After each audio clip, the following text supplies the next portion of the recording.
On today's episode of Among the Clouds, I'm talking to Oliver Ackermann from A Place to Bury Strangers and Death by Audio Effects. Known for such albums as Exploding Head and Pinned, their newest EP, Hologram, is out now. We talked to Oliver about his love for noise, as well as his anything goes attitude with songwriting and recording. Stay tuned.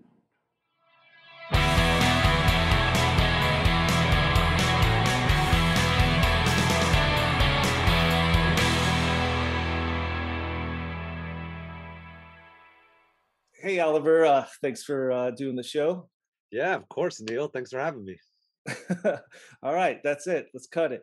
All right, so this Among the Clouds thing is kind of where I kind of ask your history within shoegaze, and we'll talk about your history, but also recording and songwriting and stuff like that. And I'd like to talk about Death by Audio just because it's a big part of your thing as well. So let's start at the beginning. Which came first, becoming a musician or hearing shoegaze? Hearing shoegaze music, so it was, and that was even part of, I think, the reason which made me want to be a musician, was at least some of it. I was intrigued when you hear things that are like so simple and easy, or it seems like it as a musician, like the Ramones or the Sex Pistols or something, where it just seems like someone with pure energy is attacking a guitar and kind of just, it's more about like someone jumping around and getting excited about it. And seeing even some local bands growing up in Virginia, that was like definitely inspiration. But when I heard like shoegaze music for the first time, that was kind of, had this huge mystery to it. I mean, I didn't even know what, how you make a punk rock guitar sound like a punk rock guitar, but I definitely didn't know, how Kevin Shields or somebody made a guitar sound like a whale or a chainsaw or something. So Right. that was like, I was like, oh, so intrigued. And it had so much feeling in this kind of like blurred image of what was going on. And, really kind of, I don't know, touched me and made me want to be able to make those sounds and stuff myself, or figure out how to like kind of get more of that. You hear the album Right. a bunch of times and you want something more. Right. What was the first shoegaze type band that you heard, or were there gateway bands like Joy Division, The Cure, or something like that? How was that process? Like, how did you discover it? We just listened to all sorts of bands. Maybe it was even The Cure and stuff kind of might have even happened before that, but I don't know if I thought of them as a shoegaze band, listening to The Cure at those times. Now, later, maybe I think that that's the case, or later I figured that out. But it was really some of those bands that were the wildest, like My Bloody Valentine or Slow Dive, Hmm. or even the Jesus and Mary Chain, and how those kind of, would just be making something that was like some pure noise or some sort of wall of sound that, that really defined shoegaze for me, at least, where there was something else going on that was kind of just insane sounding. It definitely like invokes like another world, where Sure. it's like you're kind of lost in this, this huge pause before this next thing comes about. It's like, normally I would, you'd get too excited and you'd want to jump in with something, but they would just let it hang, and these weird mysterious things just, hit again and again, and really like, I don't know, you just felt like you were in a dream or something. I feel. I just felt like it can't get dreamier than this. Like they've taken it. Do you know what I mean? Yeah, Like it's just, it yeah. might as well be synths, but it's just like, Oh, yeah. if all the other bands were here, they were here. And I mean My Bloody Valentine and everything. I mean, don't get me wrong, Loveless is amazing. But Slow Dive was just like, are these guitars? I don't know what I'm even hearing. What is this? Totally. At what point did you start playing an instrument? I know you played bass in Skywave, at least I think you did. At some point, you transfer over the guitar, and then at what point did you discover your vocals? Even right from the beginning, I think kind of when like Paul and I were coming up with Skywave, it wasn't even necessarily clear what anybody was doing or what was exactly going on. Um, I would try to, there was an acoustic guitar at my house, at my parents' house. My dad played acoustic guitar, and so I would play acoustic. I would write all sorts of songs. They're so ridiculous when you look at those things. It's like A, E. There's the song. And it's like who knows what you could have done anything with that, but Right. and so I would have tons of songs that I would just write, which were those kinds of things. And then as me and Paul would be hanging around and writing songs, and um sometimes you try to sing and try to do that. And when we got like maybe a 6-track recorder, then there was like the opportunity to kind of like experiment. I would record guitar tracks sometimes. We would try to do those things. And um we even did a couple songs where we would like trade off of who was playing bass and who was playing guitar. And then as Skywave went on, it ended up being the kind of thing where everyone would kind of write songs on their own and sort of bring them to the table. Hmm. So I don't know exactly what year all of those kind of things happened, but maybe like I know I definitely like, when I went to college in '95, I was, playing guitar a lot then. And I think I even only just brought a guitar with me to college. And so would play guitar, electric guitar in my room and different places there. And even then formed some different bands with some different friends. And I think always played guitar in those bands. But I mean, I love playing the bass, and it's been definitely, I think it's one of the most important instruments. And I think it's kind of even sort of been like staple of even A Place to Bury Strangers. It's like so often the songs, it's even like the bass lines are like really important. And a lot of times there's like a bass line which is playing the melodies and all of these Hmm. things. And then guitars can either harmonize with that or just be making different sort of moods or kind of sounds and things like that. In the kind of stuff that we do or whatever, the bass line is definitely driving the song, or can make and break a song for For sure. sure. Okay, so we don't have to go over the whole history of Skywave, but you form Skywave with Paul and John.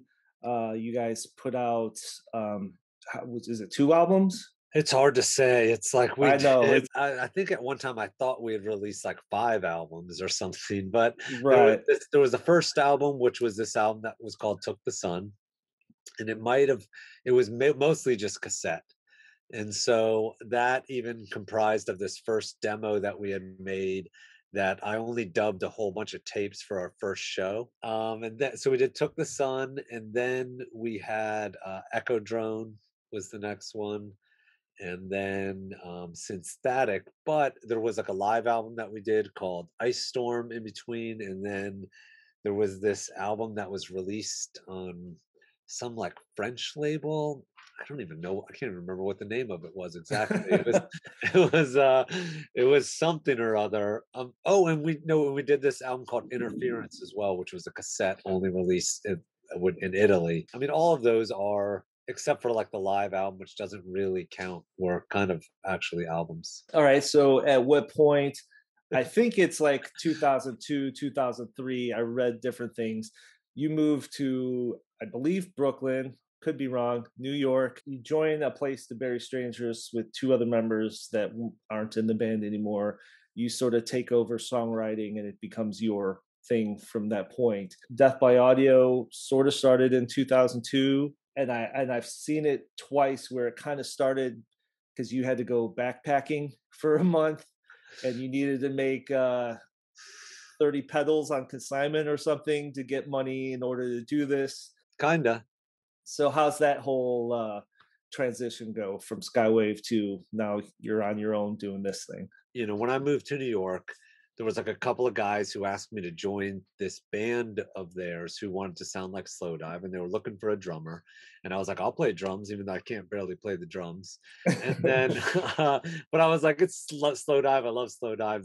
Will be cool. Sure. And then that just kind of fell apart. And I was kind of like, oh, we should do something with this and, make that stuff happen. And then they were like, you don't need to play drums. Why don't you play guitar? You're much more suited for that.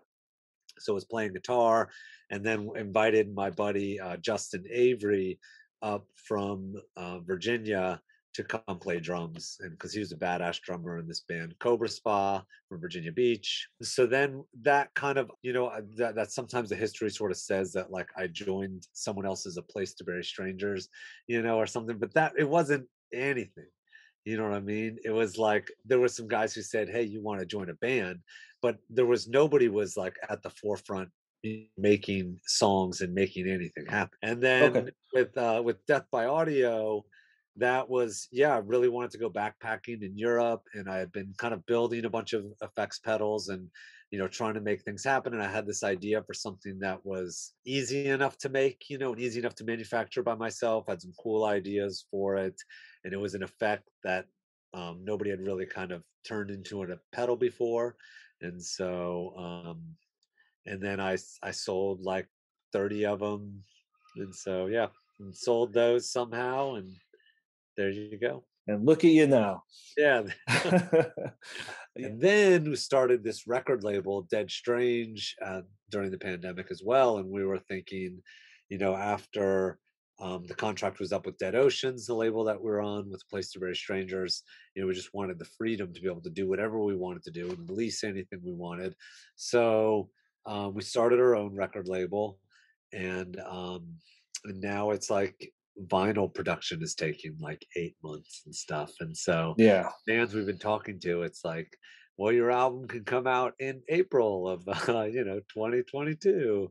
And so it's kind of weird to be like planning these things that happen in the future. It's kind of Right. even counter what you want to do as a musician. I feel like you always want, like, you write and record some music that like sort of captures a particular time Right. you're going through and what's happening. So you want the music to come out almost immediately. So Right. yeah. Before I forget, so on my third episode, I interviewed a guy named Michael Farren from this band called Submotile, from Dublin, Ireland. And I know he's a fan of yours, and he actually bought his wife a Rooms pedal for their anniversary. Oh wow. Um, yeah, and she's the singer and plays guitar as well in their band. It's both of them.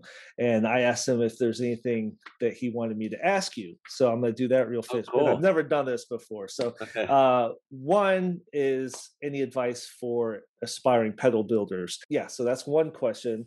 Um, and then the second question is, do you take any precautions with your hearing when you're rehearsing and performing, since you're kind of known for being loud? Okay, cool. Well, so the first question, it depends if you want to be like a pedal builder or a pedal inventor. If you want to be a pedal inventor, then I think that you need to set yourself up with a situation where you can try out all sorts of things. And so you need like a solderless breadboard. You need to build like a breakout system where you can plug in guitars or whatever it is into that. And then just get yourself whatever components and things you can. I would say, start super easy. Same thing if you want to just be a pedal builder and build kits. Buy the easiest, dumbest kit first. And then once you do that, then it's just kind of like try something a little bit more difficult each time. Now there's so many resources available on the internet. Right. Look up those things. If you can get a kit, great. If you can't get a kit, then you can buy just a couple of components. There's great resources too, like Small Bear Electronics and all sorts of places where they have lots of parts for pedal builders. And as for the protecting my hearing, like I'm conscious that you know you can damage your ears from hearing loss, and I don't protect myself unless I'm like practicing by myself to like build up drum endurance or something. And so I'll put in earplugs if I am like at a concert a lot of times, and don't need to hear every nuance of what's going on. But uh I think I'm just lucky that I don't have any bad hearing damage because I've always played really loud music. Um, in rehearsals, we play really loud. I think we try to just like take breaks. I think if you play music where you put your whole body into it, it's really intense. you can't play for that long anyways. So maybe that's helping save my ears where, you can only like kind of go for it for like a half an hour, 45 minutes. And then, it's time to play a mellow song. Yeah, I bought those, earplugs for musicians where they have the tiny hole going through them to let Oh, some of yeah. the high end in, but still, even if you play live, I like 30 seconds into the first song, I'd have to take them out. You have to Yeah, feel you it. have to. You want to be able to hear everything that's going on. As a songwriter, I pretty much write like 90% of my songs on this acoustic, and then I transfer them over to pedals. But and then there's like 10% where I basically come up with a riff based on something I'm doing with pedals that otherwise you wouldn't get that, on an acoustic. Um, how is your approach to songwriting? I mean, I know yours is a lot of chaotic stuff. So I'm assuming yours is more the pedal approach, but how's your approach for songwriting? Yeah, I mean, at this point, I try to record it and write it at the same time. Mhm. And so, that kind of is the start of it. It's like through effects pedals, however you're kind of wanting to make that sound. That's at least, maybe like the starting point for a lot of things Mhm. where it'll be either like a drum machine or playing with a drummer or a friend or just a couple of guitars and making sounds. And then that kind of develops like a mood or a vibe. And then I think that once you've kind of like established that, then that's almost like what's the cool part about the song. It's like I don't know, the ebo through these different pedals or whatever or something. Right. And that sort of like sets this cool mood. And then everything else you just, spend months writing other parts that kind of like, Right. fit with that and amplify it and work into some sort of song. It's also good to not be afraid to just totally flip a song over and do something completely different. There's times when you kind of hit a wall and maybe there's some like really awesome aspect of something, but you just are beating your head up against the wall trying to turn it Right. into a song and it's never really that good and you just have to abandon it at some time and you might have Yeah. the awesomest bass line in the world but the Yeah. lyrics are dumb or something. It just doesn't work out. Yeah. I definitely have like a verse and chorus that I've had for 20 years, and I just literally I can go verse, chorus, but I can't make it to go into anything else. And literally, I have like 5 of those that have been sitting here for 20 plus years. Yeah. And every year I come back to it, and it's never going to happen. Are you using any virtual amps? Are you just cranking amps with microphones? Is it a combination of two? What's your process? Any of the above. It really, it just kind of depends on what sort of situation I'm in. It's Mhm. like, I'll record direct in the box. And it's like, if that's either all you can do or the sort of sound that you're looking for, that's definitely gives you different sounds and different options for what frequencies can be captured. But, there's something really to be said about recording a guitar cabinet too. That's a whole nother kind of sound. And Mhm. even has drawbacks but is really awesome too. You get like feedback between what you're playing and what you're recording and all sorts of things, so you kind of just have to use every tool at your disposal. Mhm. But I think that uh some of the best and coolest sounds are those times when you're even, you put yourself into that situation. For a while, I found myself at times where you would just be kind of like sitting in front of the computer with a guitar, just recording and editing and not really getting into it. And then you're like, why is this recording kind of boring? Then you forget that it's like, oh yeah, like what's exciting is you like hanging on for dear life onto the guitar part and playing it sometimes even in front of a friend or whatever, to like those kind of things. You have to remember to put yourself in those situations. And so that's a combination of all those things. But all even, there's lots of songs that I've even recorded recently where you've kind of thrown yourself into that moment of where you're kind of going crazy and you're playing some wild sound and you're hanging on for dear life in some guitar solo. And it's just that feeling and ferocity in that moment and all of those things. And then you're like, oh crap, like how can I ever do that again? There's no way that you can ever make that solo.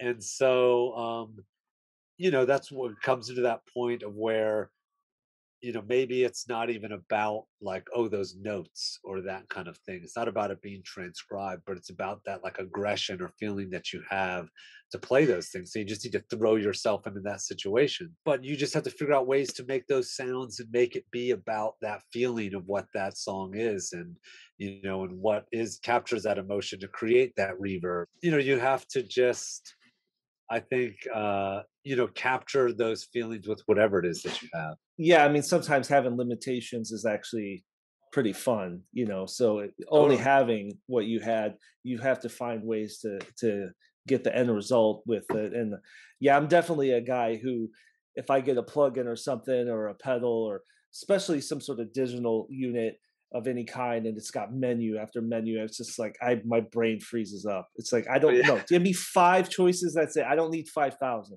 You know what I mean? There's a term for it, like option paralysis or something like that, but I can't deal with it. And then as far as recording guitars, if it's just like an overdrive or a fuzz or something like that, I record that to tape or into Pro Tools, or if it's some weird like whammy effect with the loomer pedal or something. But all my modulation and reverbs and delays, I use plugins for all that because I like to be able to change it all, mixing later. I always record. I used to do that, what you're talking about, and change the things. But now I'm just all, I don't want to be like bogged down with all that stuff, and with all those decisions, like you were saying. I just record with the reverb on it, and I play the part exactly what I want that sound to sound like in the end. I'm just trying to like kind of capture the sound of what you can actually create kind of before it. So now there's a bunch of manufacturers, especially boutique pedals, where they're aware of shoegaze, dream pop, and they're actually making pedals towards that stuff. With that in mind, is that something you're aware of? Are you just trying to make weird, crazy pedals, or are you knowing like, okay, I'm kind of tailoring my stuff towards that market? I mean, no, I'll use anything. I use pedals from all sorts of manufacturers. Like, and I feel like if someone does something and it's really great, there's no point in me trying to, build it myself. If I get it or use it, then may as well use that. They've probably spent the time to kind of develop something that's really incredible. And I'm not designing pedals for shoegaze people in particular or anything like that. We have, I have certain ideas and things that I want to do with effects pedals and sounds that I want to hear. And, that's one approach to building effects pedals. And so we do try to do that. Then once you sort of develop what you thought was your dream effect, then you try everything you possibly can, that potentially could be cooler or whatever, or take the pedal into some sort of more useful way. We'll build Hmm. prototypes and see if those actually work. I'll bring them on tour, and see if that actually does interact in a good way. Also sometimes we'll just be like looking at different technologies. And so we'll kind of just, if you find an interesting technology, we'll just try to like exploit that and see whatever we can possibly do with this technology. And so Hmm. sometimes that leads to different sort of areas of things that could be cool. And sometimes that ends up being effects. The ultimate goal is just to create effects that are really, to kind of inspire people to create more interesting music, or inspire yourself to create more interesting music, or make you kind of like look at something in a different way, which can like be useful to do some particular thing. That's the way things go. But you're aware of the manufacturers, other companies are making stuff like Totally. Yeah. Walrus has the slow pedal and obviously the Yeah, or like loomer and Keeley, stuff the like that. Louvers. So Yeah. I appreciate those, some of that stuff, but some of them, it's like it's kind of, you're predetermining some things to kind of go together. I was just always much more of an experimenter. Part of the fun what was like sort of in what you were saying before, figuring out a way to make these kinds of sounds with what Sure. stuff you have. So when you're writing songs, are you ever trying to adhere to like a pop song structure, verse, chorus, some sort of middle, verse, chorus, double chorus end, or is it just you let the song kind of do its thing and whatever happens, happens? Like, what is your process like for that? Yeah, I mean, I guess because I grew up with like listening to a lot of pop music and whatnot. It's like there's something definitely there to be said, but I try to just always kind of treat it as something really organic, where the song will sort of speak to determine how the structure is. Sometimes you can't ever kind of figure that out. I don't have any like real exact set structure or what that is, and some of the best songs have some weird parts that you don't even realize until you're Right. showing someone else how to play it, and then you're like, okay, and then we hang on this note for count of four, and then you hang on that note for a count of six, and then you go here, and for some reason it's the verse again, and Right. so I think that a little bit of that is just there's a love for pop structure. There's certain kind of ideas and rules and things in your head that make sense that I don't know what they are. I don't want to try to figure them out. I much more Sure. prefer to be kind of like mystified by what that is.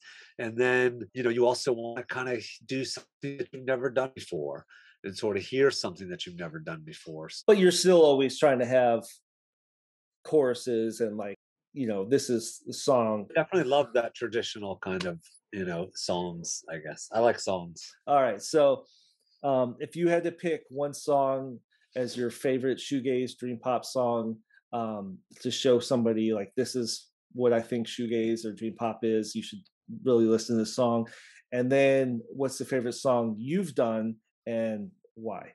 I guess I'll pick Slow Dive Albatross. I think that song is really I don't know, there's something just really scary about that song and really Hmm. cool. And yeah, I guess I mean I don't know if it fits in like dream pop necessarily, but dream, take the pop out and then there you go. And Sure. the favorite song that I've ever hmm, had something to do with, I guess um, the song "End of the Night" from the new Hologram EP. I think that that's like really cool. It's kind of the start of working with John and Sandra in this project, and that was like really thrilling and exciting, and kind of got me really excited for the future of what was to come with this band. And Hmm. so that was, yeah, sort of a breakthrough moment, I guess. Is would had a tough time with the band, and then things really sort of like instantly seemed like there was like a light at the end of the tunnel. Yeah, we didn't really talk about it. I meant to talk about it earlier, but you do have the new EP hologram out. It's what is it, 5 songs or is it 6 songs? Who knows? Who knows? Not these two guys. And then you had mentioned you have a full length coming out in February. I think so. Hopefully, we'll see what happens. But yeah, that's the hope. It's totally finished, and so it's pretty much just about vinyl production. We have a couple tours in the U.S. and in Europe that are all happening around that time. So I think that's the goal. I mean, I guess the album was even kind of finished earlier. The plan was to put it out this year, and so we sort of decided to put out the hologram EP beforehand to kind of push things back, pretty much just because of coronavirus, and Sure. people kind of haven't been doing things, and it just seemed to kind of make sense. It's like one of the things I love to do the most is touring, and so it helps if you have a record out to kind Sure. of push and make these things sort of happen. So that's sort of the goal. And then what about anything new going on with Death by Audio? Yeah, we like have designed so many pedals during the pandemic because we had so much time. Just like could be here all day and all night, and but it's like because of all of these delays in manufacturing and Sure. everything, I'm not even. I guess the pedals are maybe start coming out next year or something, but I think they're going to have NAM again in January, where I think we're going to start introducing the pedals that we designed in quarantine then, and the stuff is insane. I'm so excited for it. So we'll see what happens, but hopefully they'll be coming out really quickly at that point. But what do I know? Again, if these two guys don't know, If these two guys don't know. I know people that are in the Death by Audio are pretty excited about everything you do, and so I'm sure they'll be happy to hear there's a bunch of new stuff going on. Are they all made to order, or are you making like a ton, and then if it doesn't sell, you're sitting on it. Well, we make tons of them all the time. I mean, it's like there's maybe, I think, like 12 people that work here now, and so it's like you can even see them walking in the background as we're having Right, these right, yeah. conversations. Everyone's just constantly building in a mad scramble as fast as we possibly can. But we have like really strict quality control over everything. So it's that weird kind of duality where everything kind of has to be perfect, but you're trying to build as much as you possibly can. And I think Mhm. that that's something that me as a person, I used to Yes, not make everything so perfect. Used to always be a little bit wacky. And we would send out things with like incorrect, improper prints, and maybe some weird soldering and stuff. And we don't do that anymore.